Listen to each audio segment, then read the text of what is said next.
Hello friends, this is Soundarya. Welcome to my channel ఆలూరు అమ్మాయి ఆలగడ్డ అబ్బాయి.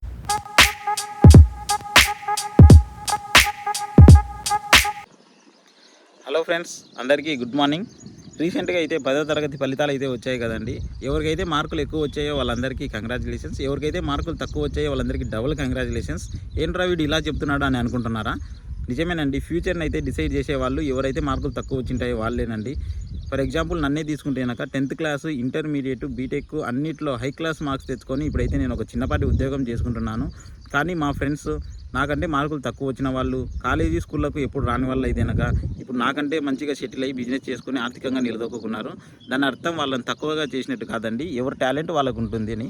మార్కులు అనేది ఓన్లీ మన మెమరీ పవర్కు ఉన్న చిహ్నం మాత్రమే. అంటే మనం చదివింది తీసుకొని వెళ్ళి పేపర్ మీద పెడితే అది కరెక్ట్ అయితే మార్క్స్ వస్తాయి, కరెక్ట్ కాకపోతే మార్క్స్ పోతాయి. అంటే మన మెమరీకి నాలెడ్జ్, మన మెమరీకి టెస్ట్ అది, అంతే తప్ప మనం టాలెంట్కి కాదు. అది మన టాలెంట్ని కొలిచే ప్రమాణం అయితే కాదు మార్క్స్.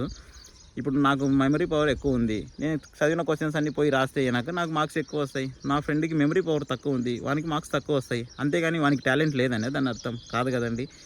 కాబట్టి మార్క్స్ అనేది శాశ్వతం కాదు, మార్క్స్ అనేది జీవితం కాదు. ఎవరైతే మార్క్స్ తక్కువ వచ్చాయో వాళ్ళైతే అస్సలు అధైర్యపడొద్దండి, అస్సలు నిరుత్సాహపడొద్దండి. కొంతమంది బ్రదర్స్ అండ్ సిస్టర్స్ ఏం చేస్తారంటే కనుక దీన్నే జీవితానికి రెఫరెన్స్గా తీసుకుంటారండి. అంటే ఇదే జీవితము, దీంట్లో మార్కులు తక్కువ వస్తే ఇంకా దేనికి పనికిరాము మేము, వేరే వాళ్ళకి మార్కులు ఎక్కువ వచ్చినాయి, నాకు తక్కువ వచ్చినాయి, వాళ్ళు నన్ను హేళన చేసినారు, లేకపోతే వానికి వాళ్ళ డాడీ వాడిని బాగా మెచ్చుకుంటున్నాడు, మా డాడీ ఏమనుకుంటాడో నాకు మార్కులు తక్కువ వచ్చినాయని తెలిస్తే అని ఇవన్నీ మనసులో పెట్టుకొని డిప్రెషన్లోకి వెళ్ళిపోతారండి. దాని నుండి సప్రెషన్లోకి వెళ్ళిపోతారు. దాని నుండి కమోషన్ రెవల్యూషన్ థాట్స్ అయితే వచ్చేలాగా చేసుకుంటారు. సారీ, రైమింగ్ కోసం చెప్పాను. ఫైనల్గా అయితే బాధపడుతుంటారు. బాధపడి కొంతమంది సూసైడ్ అటెంప్ట్స్ కూడా వెళ్తారు. మీరు ఎంత మాత్రం అలా చేయొద్దండి. ఎందుకంటే మార్క్స్ అనేటివి only reference for your memory, అంటే మీ మెమరీకి ఒక చిహ్నం మాత్రమే.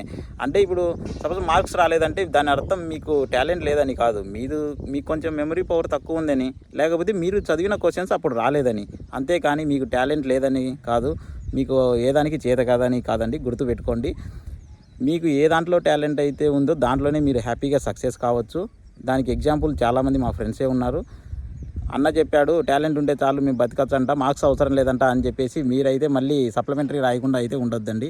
ఖచ్చితంగా మీరు సప్లిమెంటరీ రాసి మీ విజయకేతనం ఎగరవేసి, ఎవరైతే మిమ్మల్ని అవమానించారో, హేళన చేశారో వాళ్ళకి మీ విజయకేతనం ఎగరవేసి మీరైతే గట్టిగా సమాధానం చెప్పాలని కోరుకుంటున్నాను.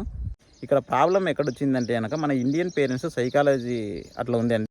వాళ్ళు ఏం చెప్తారంటే చిన్నప్పటి నుండి అరే 10th క్లాస్ వరకు ఒక్కటి చదివేసి నీ లైఫ్ సెట్ అయిపోతుంది, ఒక్కటి చదివితే చాలు అని అంటారు. మనం ఆశతో మొత్తం అది చదివేస్తాము, బాగా మంచిగా మార్క్స్ తెచ్చుకుంటాం. తర్వాత ఇంటర్ ఒకటి చదివేసి నీ లైఫ్ సెట్ అని టీచర్స్ అలాగే చెప్తారు అండ్ పేరెంట్స్ కూడా అలాగే చెప్తారు. మనం ఆశతో అది కూడా చదివేస్తాము. తర్వాత బీటెక్ అయిపోయిన తర్వాత ఇది ఒక్కటి అయిపోయిందంటే నీ చదువు అయిపోతుంది, ఇంకా హ్యాపీగా నువ్వు ఎంజాయ్ చేయొచ్చు, మంచిగా లైఫ్లో సెటిల్ కావచ్చు అని చెప్తారు. ఆశతో అది కూడా చదివేస్తాము. అన్నీ అయిపోయిన తర్వాత నేను ఇంకా లైఫ్లో సెటిల్ అవ్వలేదేంటి అని వాడు వెనక్కి తిరిగి అయితే చూసుకుంటాడు. చూసుకున్న తర్వాత అర్థం అవుతుంది వానికి బతకాలంటే కావాల్సింది మార్క్స్ కాదు, బతకాలంటే కావాల్సింది జాబ్ ఆర్ బిజినెస్, ఇది కావాలని. అప్పుడు వాడు జాబ్ కోసం అయితే పాకులాడతాడు, లేదా వానికి చేతనైన కాడికి బిజినెస్ అయితే చేసుకుంటాడు, బతుకుతాడు. అంతేగాని మార్క్స్ డిసైడ్ చేసుకొని వీడి చేత కానీ వాడు ఇంటెలిజెంట్ ఫెలో కాదు అని అయితే మనం డిసైడ్ చేయడానికి లేదండి. కాబట్టి తమ్ముళ్ళు, మీరు ఎవరికైతే అండ్ బ్రదర్స్ అండ్ సిస్టర్స్, మీరు ఎవరైతే మార్కులు తక్కువ వచ్చింటాయో వాళ్ళైతే అస్సలు నిరుత్సాహపడకుండా, అధైర్యపడకుండా హ్యాపీగా సప్లిమెంటరీ ఎగ్జామ్స్ అయితే రాసి మీ విజయకేతనం అయితే ఎగురవేయండి. అందరికీ all the best and congratulations to my brothers and sisters. ఇలాంటి మరిన్ని వీడియోలు చూడాలనుకుంటే ప్లీజ్ సబ్స్క్రైబ్ అవర్ ఛానల్ ఆలూరు అమ్మాయి ఆలగడ్డ అబ్బాయి. Thank you, bye bye.